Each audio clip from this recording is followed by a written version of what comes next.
this is just isn't what I thought this was going to be. And I was mad at myself because I had wanted to be a mom for so long, and then I felt like I wasn't joyful about it. So I really struggled with that. He was probably about 14, 15 months old, and I was like, oh, why didn't you realize this? I'm not depressed. I don't hate being a mom. I have postpartum depression. Hello, and welcome to Healing Trauma Mamas. I'm your host, Madon Wingo. Thank you for joining us as we share in our stories and experiences of healing from childhood traumas and birth traumas. Listen as we discuss our struggles, our failures, our strengths, and our victories, and all those lessons we've learned along the way. Why, hello, Healing Trauma Mamas. Welcome back to the podcast today. I am just thankful that we get to be here again today, that another wonderful mama has decided to come share in her story and her journey, and not only the struggles that she's been through, but the many, many lessons the Lord has taught her. And I'm just, I'm thankful to everyone out there listening that has been willing to come on the podcast and share, those thinking about coming on the podcast to share. Thank you. Thank you for even thinking about it. And I do want to encourage you guys to reach out to me. If you have a journey, which I know I've said this many, many times before on the podcast, but every single person has an amazing journey to share. You may not realize it, but I'm telling you that you do. You have something that others can learn from your journey. All of us have such unique journeys that the Lord has put us on, and so many different ways that we all grew up, so many different ways that we came about being mothers, and where He's brought us to now in our journey. I'm thankful for it. I'm thankful for everyone that has shared, and I'm thankful to welcome Jody on the podcast today. Jody, do you mind introducing yourself? I don't mind. My name is Jody Cheney. I am a mother of 4. I have a singleton who is currently 21 years old, and I have triplets who are 15. They will be 16 just before Christmas this year. So mom of 4, wife to my husband. We have been married for 29 years, and I'm a pharmacist. Awesome. And surprisingly, you're not the first pharmacist we've had on the podcast. You're the second. So that's awesome. So I love when you introduced you have a singleton, because something's coming after somebody says a singleton, because usually we just say a child, but it's like that means okay, triplets are coming. So that's pretty amazing. 3 15-year-olds in your house at this moment. I have 4 teenagers right now, and they are a blast, but every single age has their different pros and cons, different blessings in them. So I to me, thinking about having I have a 15-year-old, and 3 of him would be amazing most of the time. Our house runs fairly smoothly most of the time. So Yeah. we have great children. We've been blessed with very good children. I love it. That's wonderful. So I would love to kind of start a little bit, kind of your journey to motherhood, if that's all right. I know you and I have discussed a little bit before that you had a great foundation starting out, wonderful mom and dad, and then you maybe met your husband. I don't know how old you were when you met your husband. My husband and I met when we were 15. We met in driver's ed. He was we both were born and raised here in the same town, and he attended a private Christian school, and I attended public school, and his school contracted our school to do driver's education. So we met in driver's ed when we were 15. Well, that's awesome. When did you get married? We did not get married until we were, I had been 20 for a couple of weeks, and John was 19 and didn't turn 20 until about 2 months into our marriage. Mm-hmm. And that was in 1994. It was a long time ago. Wow. That's neat. High school sweethearts. Yes, we were. We dated for 4 years. Well, we were just shy of 4 years when we got married. We dated for 3 years and 10 months. Wow.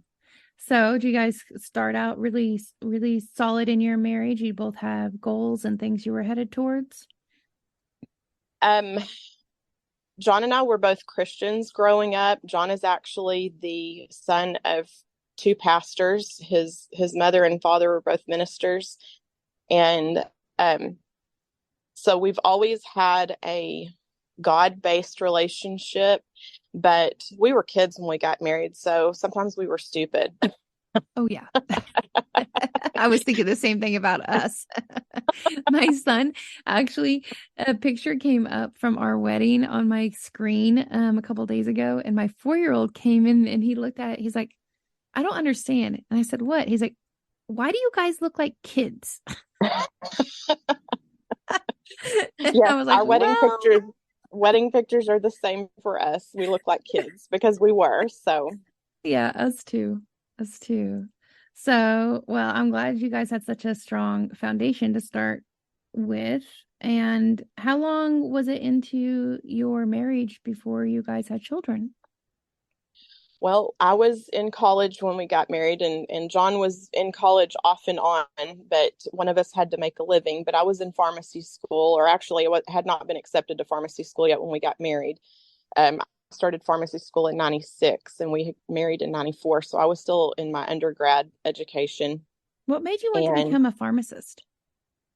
um, I had worked in high school for the local, two of the local pharmacies. And I really didn't, growing up, I always thought I wanted to be a school teacher.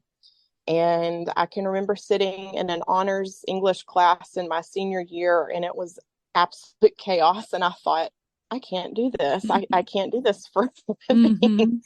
And so I kind of started thinking about other things. I've always loved numbers and math. And so I was kind of leaning towards being an accountant. But the two pharmacists that I worked for encouraged me to look into pharmacy school. And I thought, science I'd never just loved science. I mean, I did okay in science, but it was never a passion of mine. And I loved math, and I especially loved accounting because everything balanced. You could make everything equal Mm-hmm. zero. And I Nice. loved that. I loved being able to track every little bitty thing. And they started encouraging me to think about pharmacy school. And so I took my first couple of college science classes and enjoyed it. So I headed down that path. Nice. So then you got into pharmacy school, and when did you guys start trying for children? I graduated from pharmacy school in May of 2000, and immediately we started trying. Mm-hmm. And um, our oldest son was not born until April of 2002. So it took a significant amount of time, which surprised me, kind of caught me off guard. Um, went through some struggles with that is when I got off the birth control that I was taking. And at the time I didn't know what I was doing, but now as a pharmacist, I can tell you that I do not recommend hormonal birth controls to people.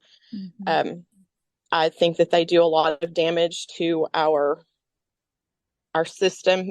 there is um, there is such a thing as competitive inhibition, and so when you feed your body something that it makes naturally on its own, it turns off the processes that cause it to make it itself. And so I really think that you can do damage to yourself with hormonal birth controls.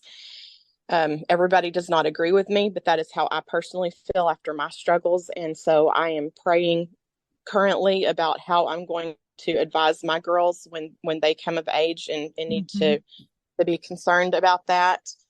But we immediately got off of birth control. There were instantly problems because I immediately stopped cycling. I would go for months with no no period. And so I knew that wasn't going to work. And so I went to the doctor and we started investigating things and trying to figure out what exactly was going on. And I was just seeing my regular obstetrician. And so he wasn't well versed in hormones and hormone balance. I mean, of course, he knew what they all did, but he wasn't used to the to fine tuning the slight nuances that you can have in hormone balance.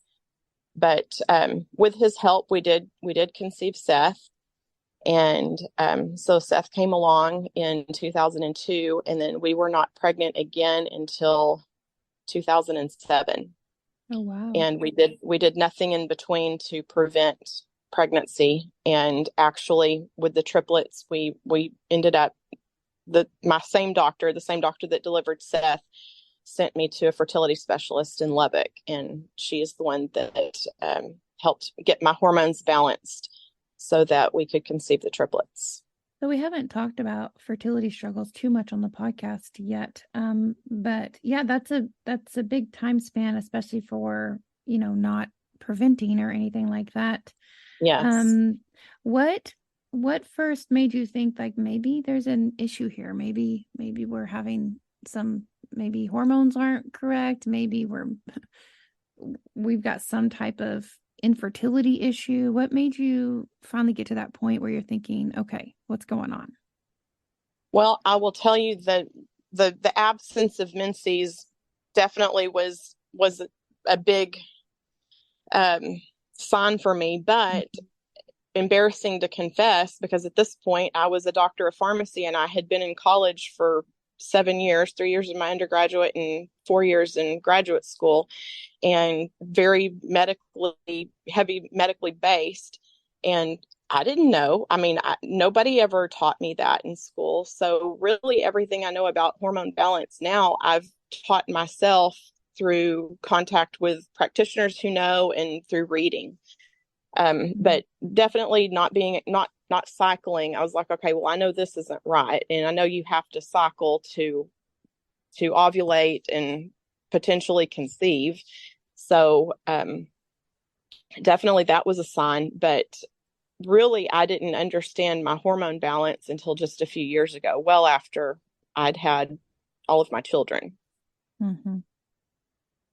Yeah, I think I've heard a lot of people, and especially younger people, like, "Yay, I'm just so glad I haven't had a period in like 6 months." And I'm just like looking at them, go, "No, that is Yeah, not okay. that is not That okay. that is not good. We need to figure out what's going on with your body because our body is supposed to cycle. There are Yeah, hormone surges that we need to have, and there is definitely a balance there that the Lord created whenever He designed our bodies that needs to be there. And when things yes, are out of whack, then we need to figure out why. Why is your body yeah. not producing what it's supposed to be producing, and what can we do to help it?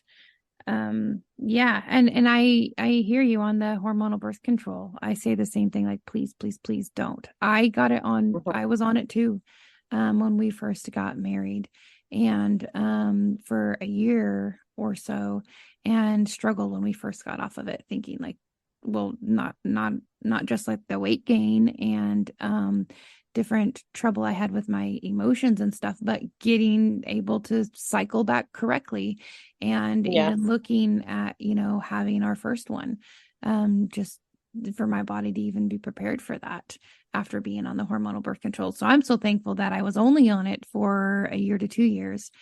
I know people that have been on it for so many years and then they try to get off, and it is so hard on your body. yes. So you guys decided to try to find some balance. You went and found a doctor to help you look at the balance and look at conceiving. Yes, and actually, I what his main goal was not to balance my hormones. His main goal was to make sure that I ovulated. Okay. So yes, I can see that how that's definitely our goal. But had I sought out somebody who had been trained holistically, I probably would have had a very different adult life. I told you that the first day that I met you.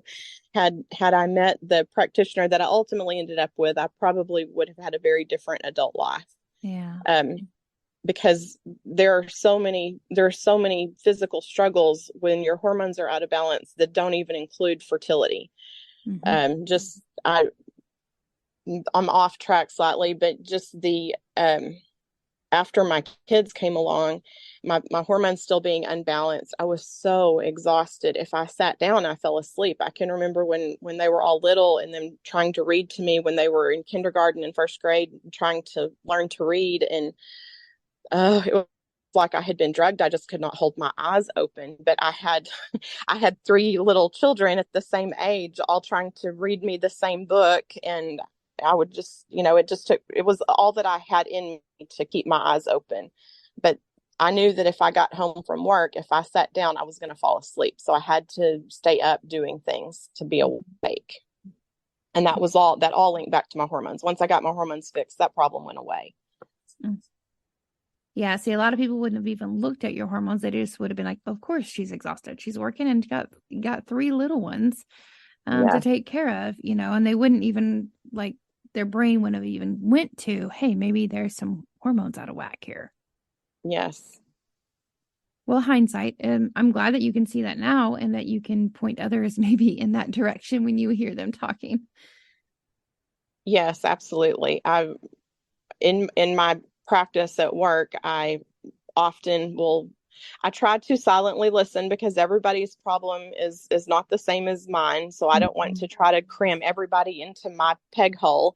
But when I've picked up enough clues and they've tried enough things, I usually will finally say, has anybody who knows how to balance them looked at your hormones? Because having your hormones looked at and having them looked at by somebody who actually knows how to balance them are two very, very different things. Yeah.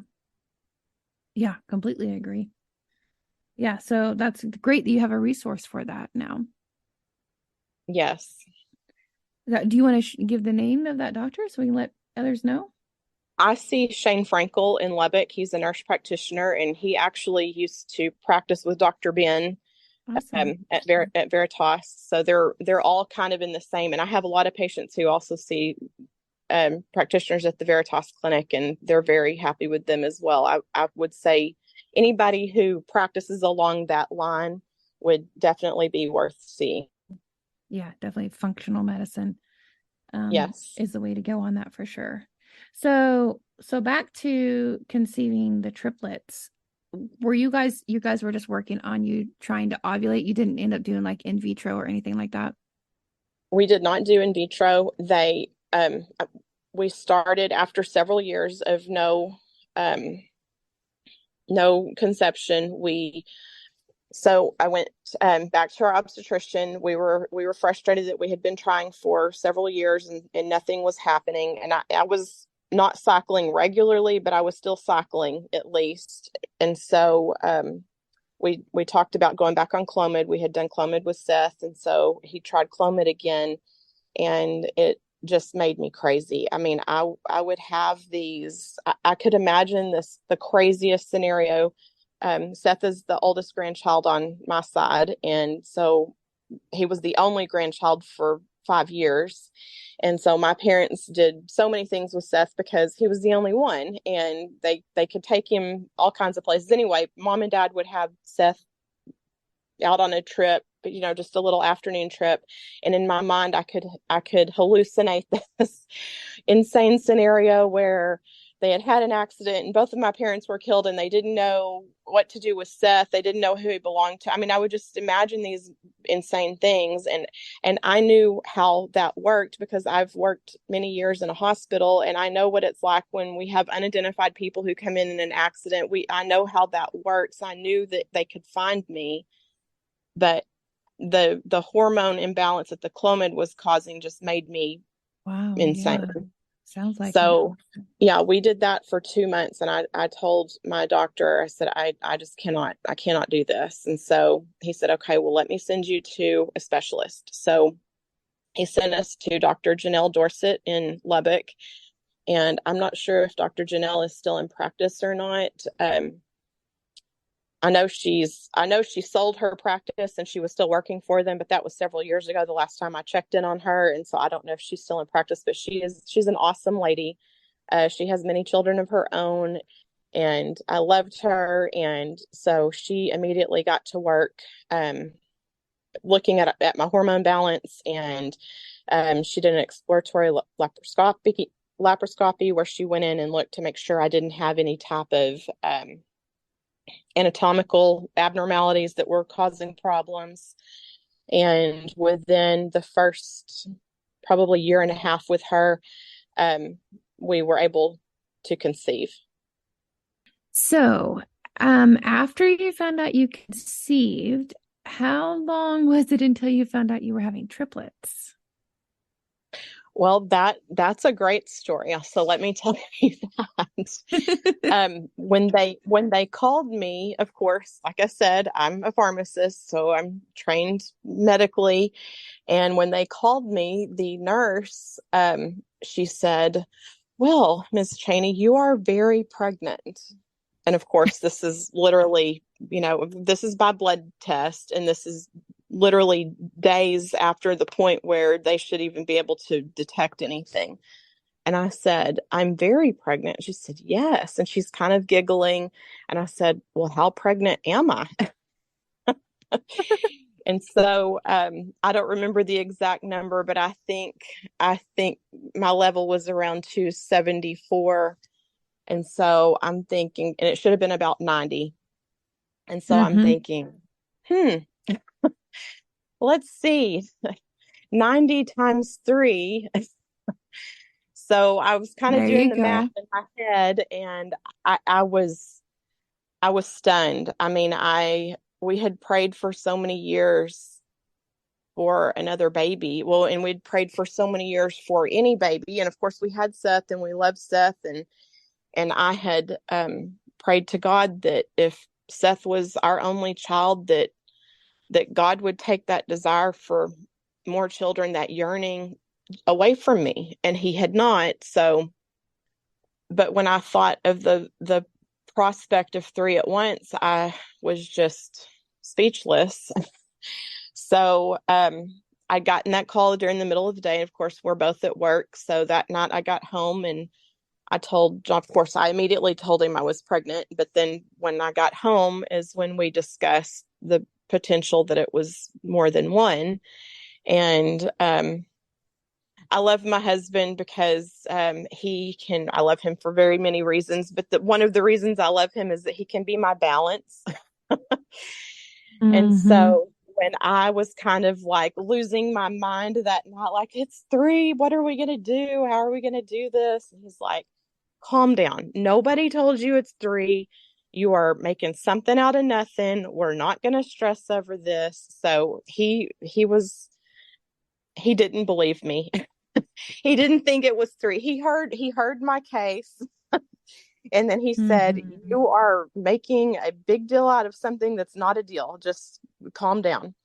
So several weeks go by. Of course, they keep monitoring my blood levels, and everything is on the rise just as it should be, and they are all exponentially higher than they should be if it's one. Mm-hmm. And so we go to our first sonogram, I believe, at 8 weeks, and they find two. And so by now, my levels are so high, they're not even measuring them anymore, because there's no way to even do the math on it at this point, because they are off the charts high. And so they do the first sonogram, and they see two babies. And so we believe that we are having twins. But I've known in my heart since the day I got the phone call that there are three. And so Hmm. I was honestly sad. Because I in my soul I thought, well, one of them died. And so God and I talked about that a lot over the next couple of weeks. And I don't know if John really thought that one of them died, or if he just thought maybe my my science was off. I don't know really what he thought, but he didn't seem to be as um, stricken by it as I was. But I was Mm-hmm. sad. Um, as stunned as I was when I heard the numbers, I was sad when I thought, okay, because my mind was already set that there were three. So we came home from that appointment and went about our regular lives. Then 2 weeks later, I had another sonogram, and my father and my mom and dad both own a trucking company, and John is a diesel mechanic and a truck driver and a farmhand and a cowboy, and a long list of things that my husband is capable of doing and has done over the years for work.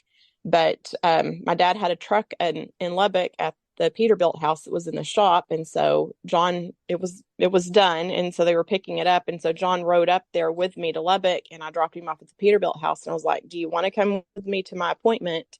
It'll just take a few minutes." And he's like, "You're going to have a million appointments between now and when the twins come. If I with you to every one of them, we'll be broke before they get here." So I'm like, okay. So he gets in the truck and drives back home, and I go to my doctor's appointment. Well, I am going to tell the nurse that while she's doing the sonogram, that your job today is to find the third baby, because I have known since I was first told I was pregnant that there were three, and I am in the middle of the sentence and I'm telling her, your job today is to, and she says, and you can't gasp when you are doing a sonogram, especially to a No. woman who has had fertility Yes. issues. Yeah. And she Yep. said, so I paused mid sentence. I haven't even gotten the sentence out of my mouth, but this is exactly what I'm about to say to her. And she said, "How many did we tell you there were?" And I said, "Two." And she said, "I'll be right back." I said, "There's a third one in there, isn't there?" And she said, "Let me get the doctor. I'll be right back." And so she Uh-huh. leaves the room to go get Dr. Dorset. And yes, they found the third one before I could even tell them that was their job. Oh, that's amazing. I love it. So I did not call John and tell him, because I thought, well, this is what you get when you don't come to an appointment. You just find Uh-oh. out later. So I ran the errands I had to run in Lubbock, and I went and got a pedicure, and I took myself out to eat. And then I came home, and when he got home, um, I sat down on the side of the bed. I had not told a soul, which was very hard to do all day long. I had not told anybody because, of course, I had friends and my mom and my mother-in-law calling to check and make sure the appointment went okay. Just like And you had a little fun secret that you were I keeping did. and you were I had just a fun, celebrating on your own. yes, I had a fun secret all day. And I got home, and John got home. Seth and I are there, and John gets home, and he says, "Well, did everything go okay?" Which I had already talked to him, and so he knew that the doctor's appointment went okay. And so I got the pictures out of my purse, and we're sitting on the edge of the bed side by side, and Seth is behind us, standing on the bed, little 5-year-old Seth, and he looks over our shoulder between us, and before I can say anything or John can register what he's looking at, Seth says, "There's three," because he can see three little beans in this picture. And John looks at me, and I look at John, and he is stunned. He's stunned like I was weeks ago when they first told me that what my levels were. So Mm-hmm. his face is just indescribable. So I had at least braced him. I had told him several weeks ago that there were three. But then he went through his speechless days where, it's a hard thing to wrap your brain around, because you're like, what are we going to do? And so I did struggle with that, because I worked full time.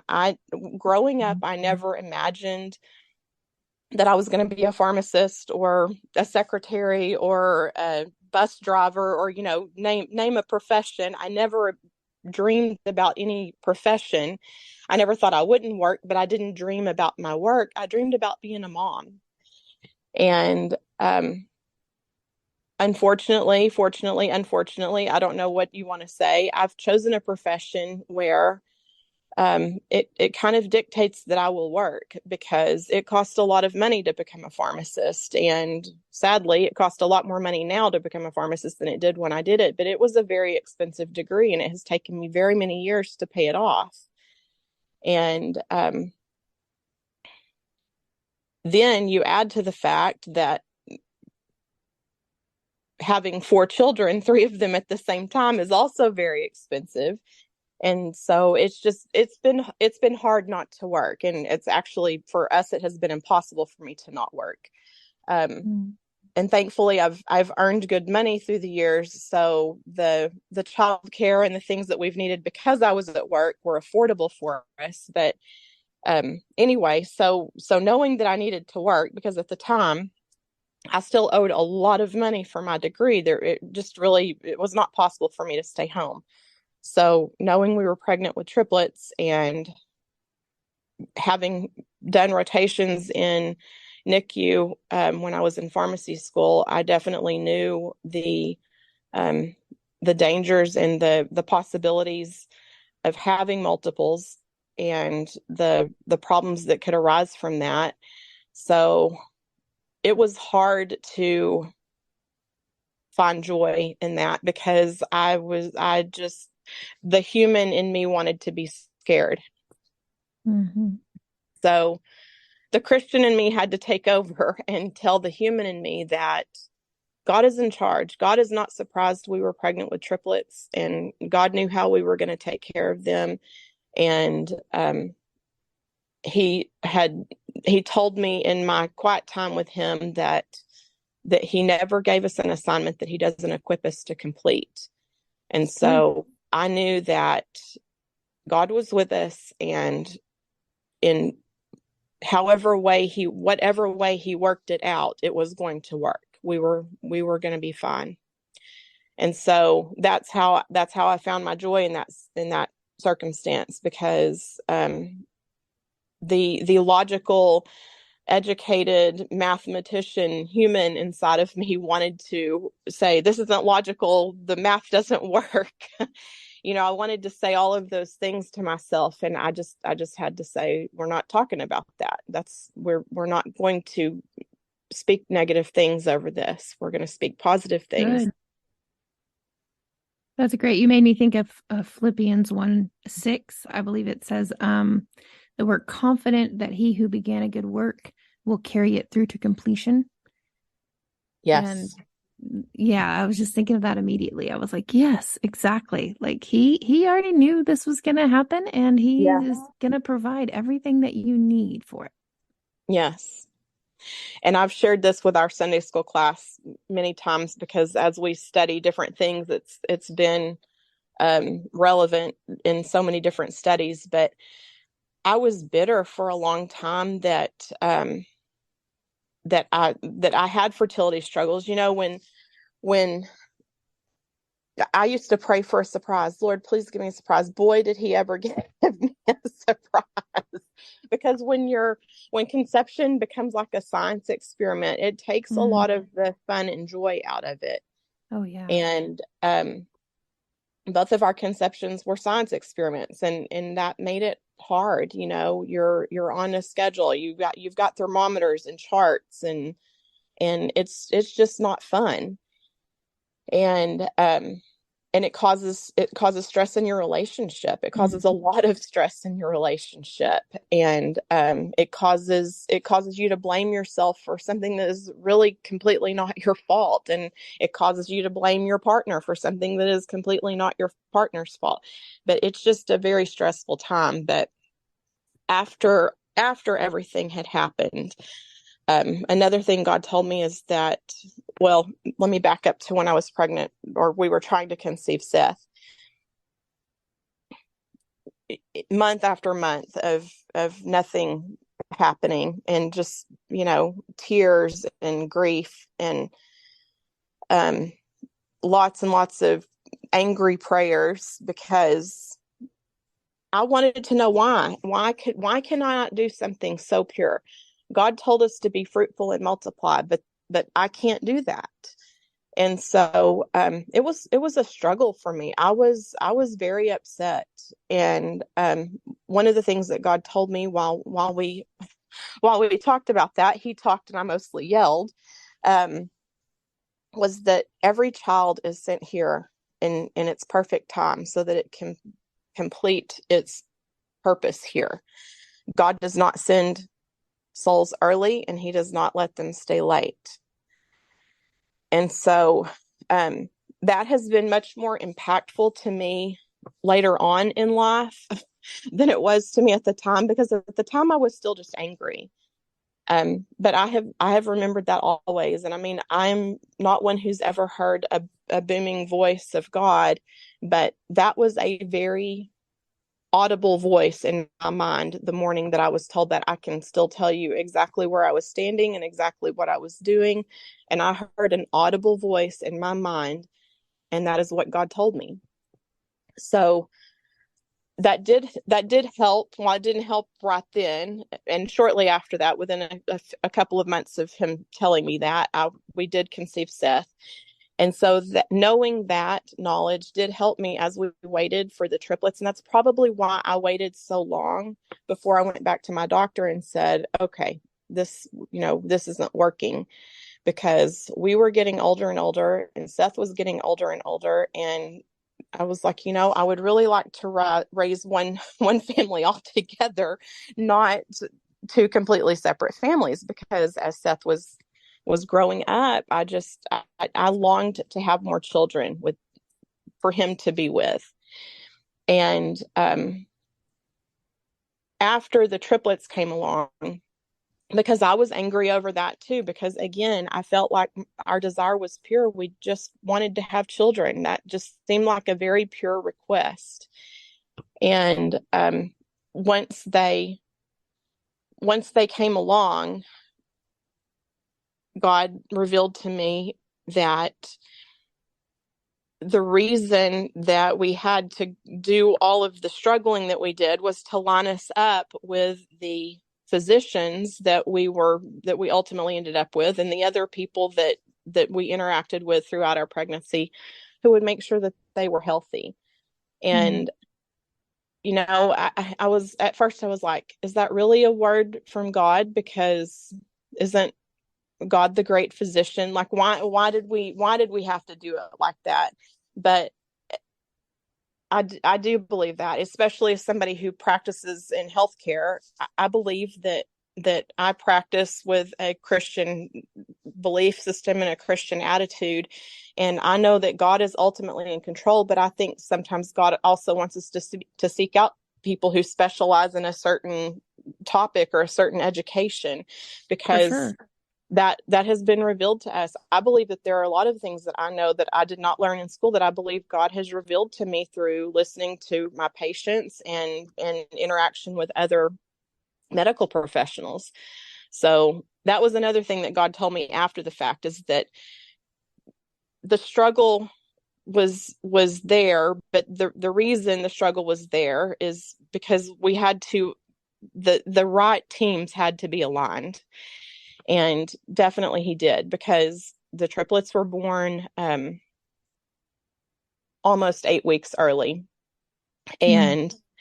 And there could have been very many problems. There could have been vision problems. There could have been learning disabilities. There could have been hearing problems. There could have been a lot of problems at that age, and there were none. We have three normal, beautiful, healthy children. And I definitely believe that part of the reason why is that God aligned all of the right specialists, and we were able to take very, very good care of them in utero and after they were born. That's great. I'm glad you can see his hand and all of that. It was hard at the time because I was angry, but yes, definitely I can definitely. And I wasn't so angry I left, but I had some rough conversations with him. And I'm glad God is a forgiving and understanding God, because sometimes we say things that you look back and I'm like, I'm sorry, God, I can't believe I said that out loud. But I did. I said what I thought. He already knew what I thought anyway. So I think he appreciates that, actually. I don't think we need to apologize to him because he knows we're being real with him. I mean, some of my yes. best conversations with him have been me ugly crying and yelling and screaming. And so much good has come out of those conversations. Yes. Yeah.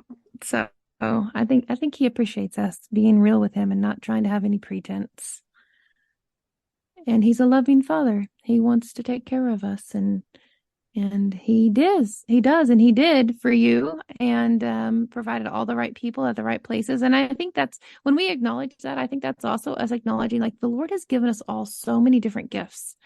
and talents, and how when we dive into that, you never know why he gave you this particular gift in that particular area, and then things come along and you're like, oh, okay. So just like Yes, those, providers and all the different people lined up for you, each one of those people were in their calling at the right place at the right time to help you.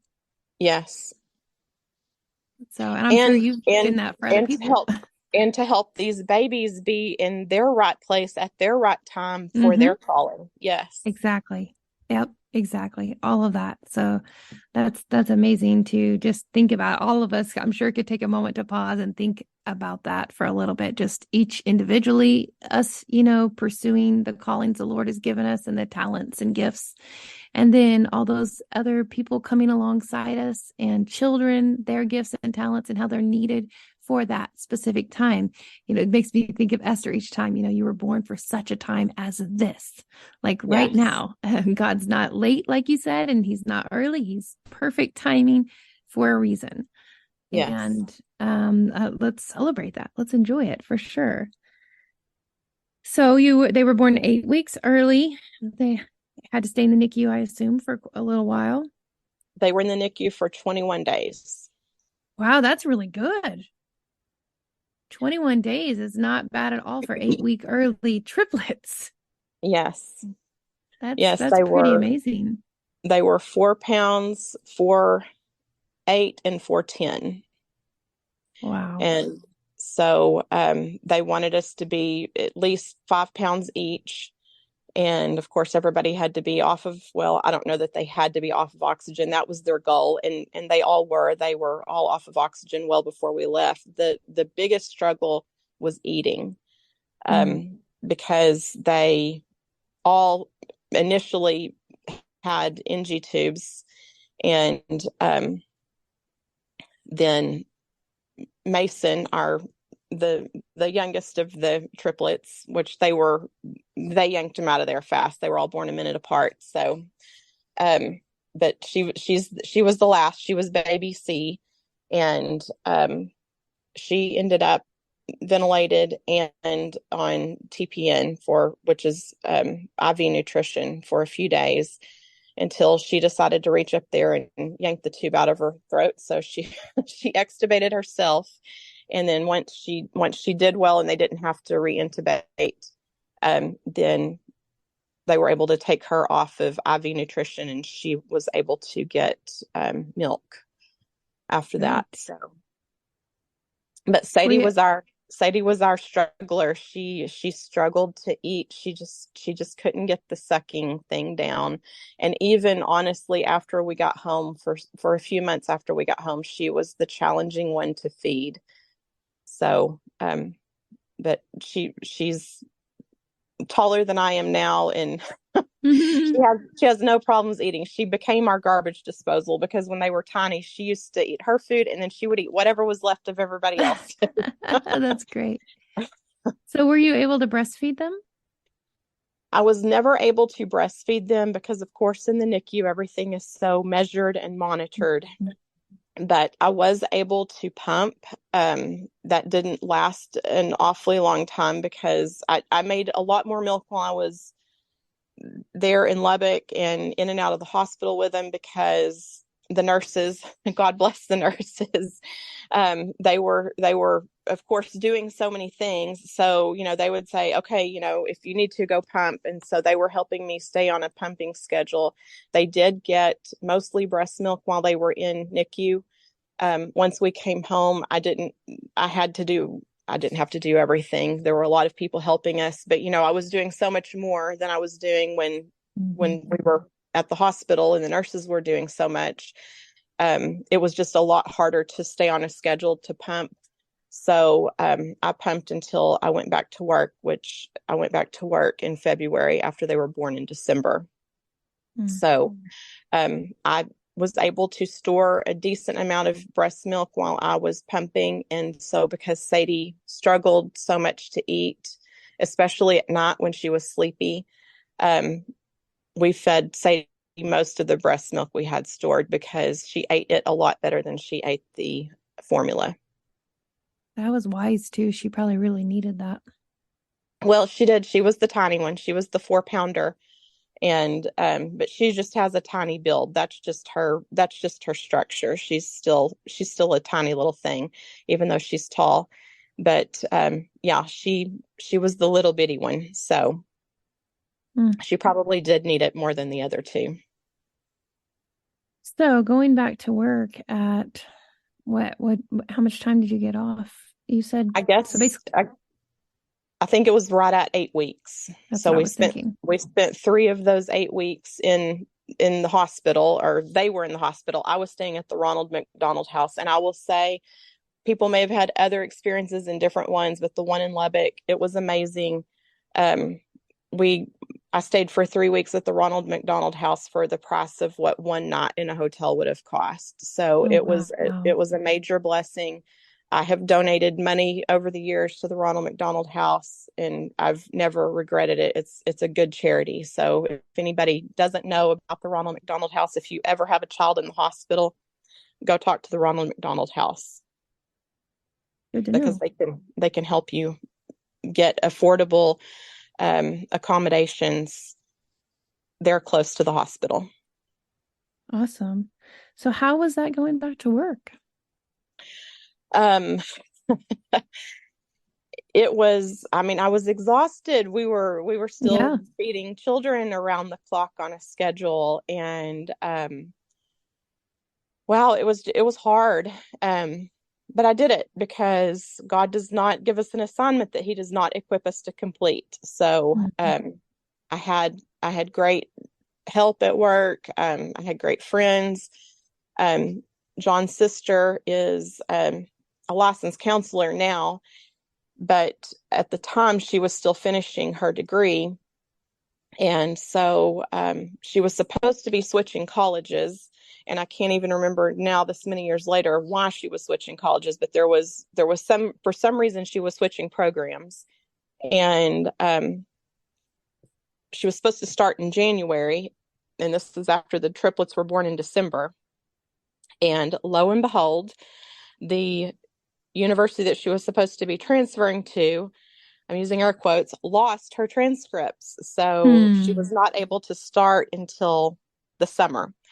And so it just so happened that she was unemployed and looking for something to do that semester because the transfer between universities had gotten messed up. And so she stayed in our home during the day while we were at work and took care of the triplets. And then my mom and John and Joy's mom alternated coming in and helping her at feeding time so that she didn't have to try to feed 3 of them all by herself. Although occasionally she did feed all 3 of them all by herself and she could do it. But that was a real blessing for her to be able to stay with us until they were 6 months old before they went to daycare. That's amazing how that worked out. Yeah. Yeah, that's great. Well, you licensed counselor, and it made me start to thinking that, you had so many issues with your hormones beforehand for conceiving and everything. How did you deal with hormones afterwards? My hormones were a mess. Yeah.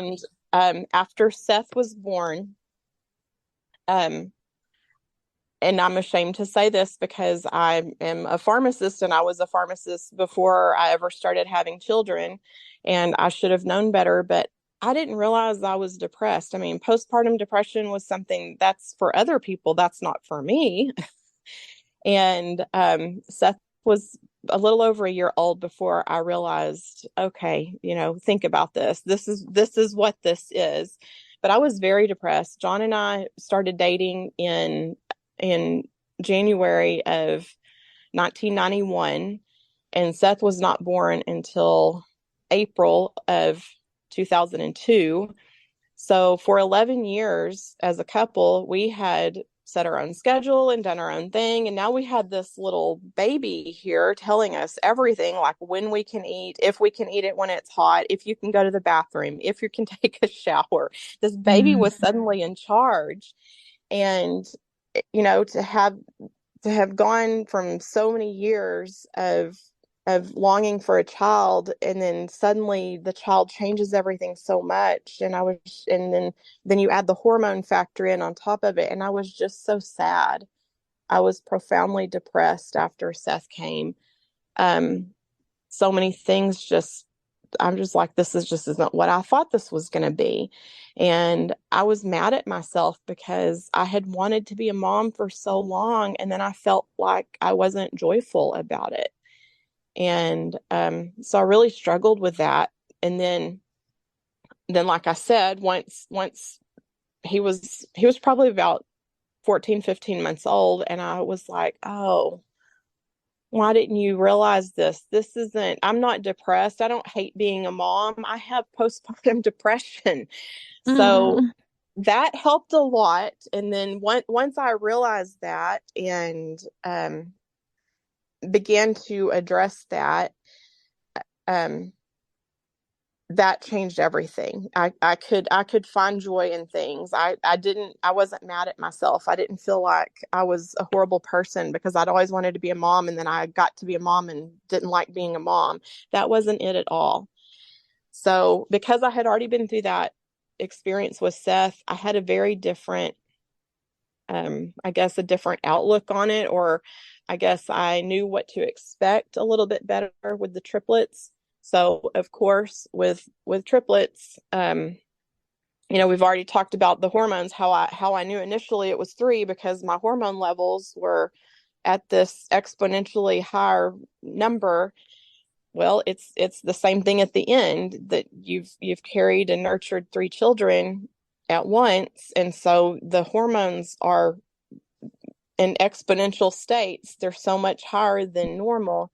So yes, the depression was profound, but because I had already been through that with Seth, I think that helped a lot. And this is not to trivialize anyone else's depression or to say that you just have to pull yourself up by your bootstraps to get out of it. That is not true. If you are struggling, you need to seek help. You need to talk to somebody about that. But because I had already been through it with Seth and I knew what it was, I just told myself, we don't have time for this. You have dozens of bottles to wash. There are dirty clothes everywhere. There are blankets. There are diapers. I mean, I was like, get busy, do something. And I think just knowing what I had already gone through with Seth and being able to recognize it immediately rather than months later, I think made it a lot easier to deal with. Yeah, for sure. Yeah. And sometimes just that busy aspect can help a lot. I mean, it's not like you want to completely disregard it.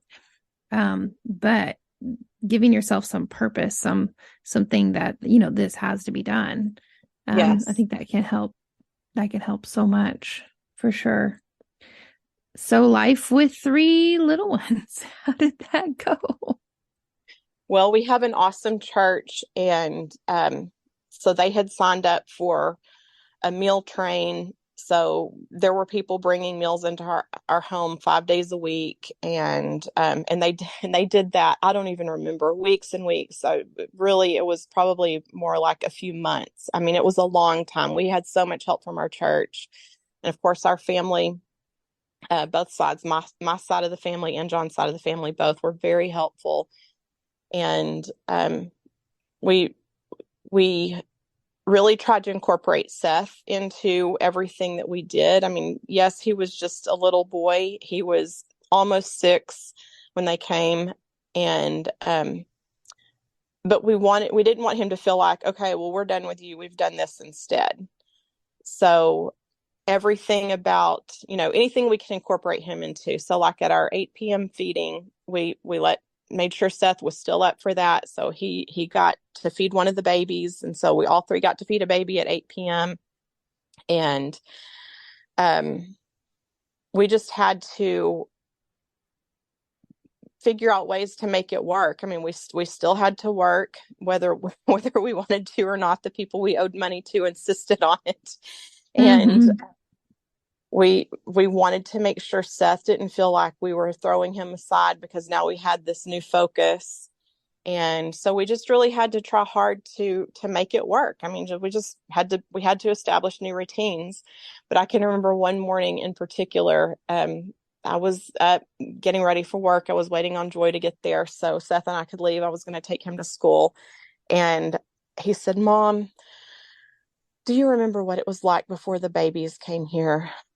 And I knew exactly where that was going because he just had this sad little look on his face. I Oh, said, Yes, baby, I do. But I also remember what it was like before you came to live with me and Dad. And I'm very glad you're here. So, and that was the only time he ever said anything, but it changed his little life. It really did change his little life. And so, and it changed our lives too, but now we're all happy that we're all here. So it's hard for a kid, especially when it's been by themselves for so long, to suddenly have three siblings at once. It was a tough transition for him. I'm sure. Yeah. I like that you involved him in lots of it though. So it wasn't like they were just taking over their life. Like he was involved in it. So that was a really good job. We tried from early on in the pregnancy to just talk about, oh, you're going to be the best big brother, and you're going to be able to do this, and you're going to be able to do that. So we tried to make all the excitement include him, because I do think that's something that's hard for kids, especially one that's that old. It's one thing when they're a year or 2 years old, and they really, their memory is so short. They only remember the things that have happened just in the last few weeks around them. But he was old enough to remember lots of years where he was the only grandchild and the only child. And so that was, it was a transition for him.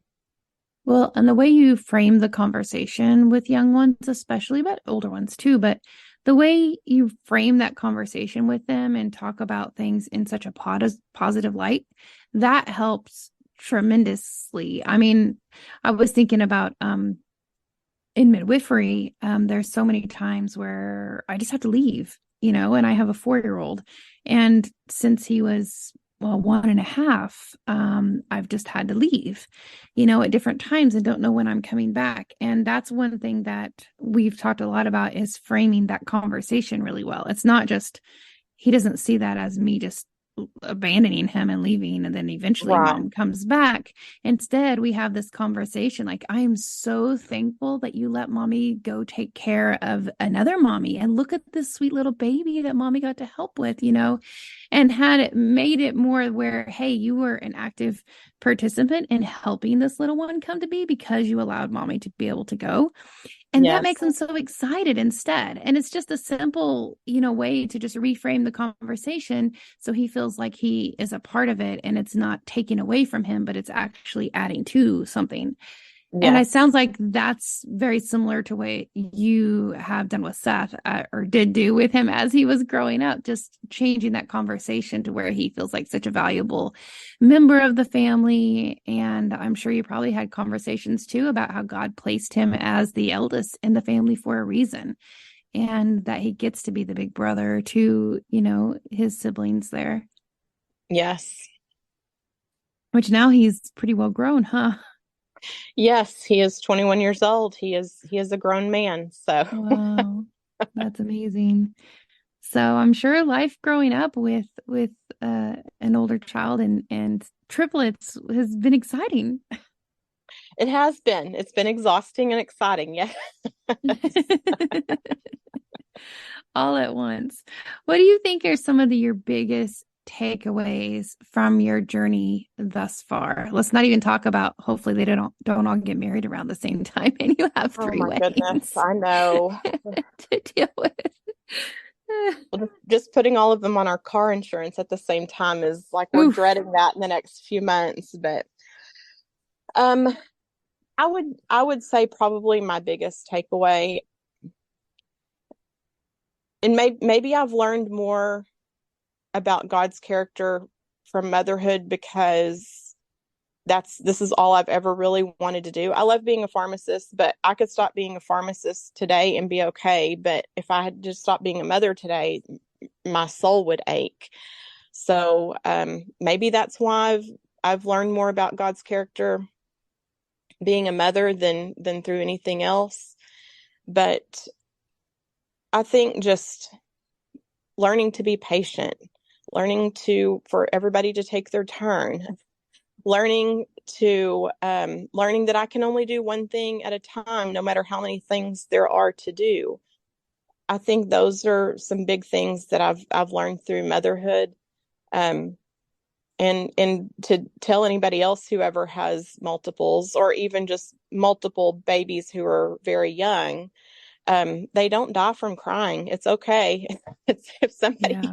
if somebody's crying, it's okay. If they're still warm and pink and making noise, then you are all right. And it's a hard day to listen to a lot of crying, and thank the good Lord my children were not criers, so we didn't have a lot of that. They just cried when they had a problem, and you addressed the problem and they stopped. But I've been in places before where there's babies just crying, crying, crying, and it does frazzle you, Mm-hmm. especially when it's your baby, because that's just that causes hormone releases and all other kinds of things that we know about as moms. It's hard to listen to them cry, but um, they won't die from that. So if your baby is crying and you need to step out on the porch and take a mommy break, then step out on the porch and take a mommy break, because as long as you can still hear them, they're fine. Yep. Yep. I've done that many times myself. Yes. Sometimes you have I to. Yeah, I had 4 under 5. And for the first little set that we had. And there were many times where everybody was crying and mommy wanted to just cry too. Mm-hmm. Like it wasn't, I couldn't resolve the issues. And especially when it's an infant too, it's just set them down in a safe space and walk outside for a moment, Yes. take a breath, take a moment. And there was a doula recently on the podcast, and she mentioned that exact thing for mamas to do. And she was said, just go outside if you can, barefoot, put your feet in the dirt for a moment, look up at the sky, and take some deep breaths. Yeah. And that is such a good way to kind of reset and then get back into the situation. You can help yourself think a little straighter. Anytime I give anybody that advice, I can just feel cold air around me. So I guess I probably did that more when they were teeny tiny, because Oh, it was winter. Because I'm thinking, why do I always feel cold on my skin when I say that? But just describing it now, step out on the porch, I felt cold because uh-huh. when they're tiny, and I mean, I had not had an infant for nearly 6 years, and suddenly I had three at once, and so I was starting over again. I was learning again, and yeah, there were days I just had to go stand on the back porch because I couldn't for a minute. But like you said, you just leave them in a safe space, and you reset. Well, I just want to thank you for coming on the podcast. Thank you for sharing your story and how the Lord's really blessed you and grown you as you've gotten to raise your older one and these three amazing human beings. Like you said, that the Lord just purposed to be here for this exact time frame. Thank you for listening. May you be encouraged and strengthened by what you've heard today. Remember, you are dearly loved by your Creator, so be who He created you to be. May you go in peace, friends. Till next time, Shalom.